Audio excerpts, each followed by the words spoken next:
Hi, I'm Mark from Crockett Farm Auction. I'm here to talk to you today about some interesting examples of Albany, New York stoneware that we received for our March 2013 auction.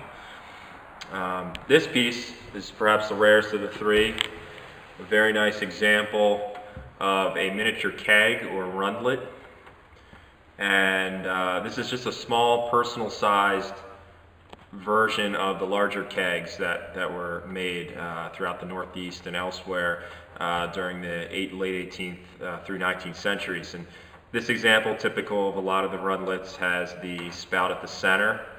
And this would have held somebody's personal liquor stash or water or what have you. But the interesting thing about it, other than the size, is the great size decoration on the front. You can see the spigot is surrounded by this daisy-like incising, which is very typical of Albany, New York stoneware.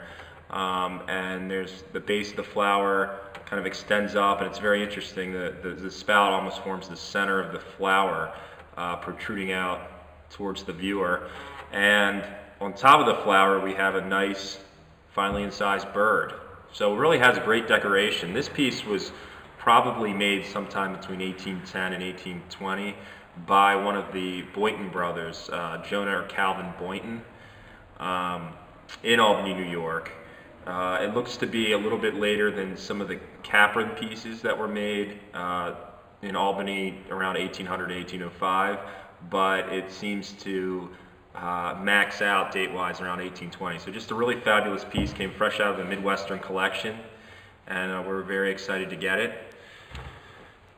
This piece is the first example of Paul Cushman stoneware that we've offered with one of his rare, elaborately coggled maker's marks that mentions half a mile west of Albany Goal or Albany Jail.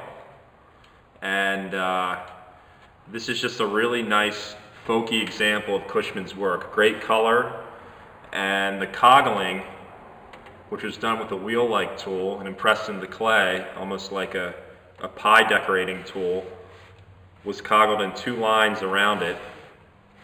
And you can see that two different stamps were used. There was one coggle wheel for the Paul Cushman's Stoneware Factory 1809, and this one you can see S-T-O-E is missing the N. It's a very rare variation on the already rare Cushman dated maker's marks. Only a few of these are known. Can you get that? Okay. And then the other coggle was used, mentioning its location half a mile west of Albany Goal, and it continues around the body of the pot onto the reverse and starts to repeat itself. Very cool piece. And the last piece is a more typical example of Cushman's work. Bearing is more common, yet similarly boldly typed Paul Cushman's maker's mark with a colon after Paul, also done with a coggle tool. The interesting thing about this piece is that it's a little squatter than most, kind of an unusual form.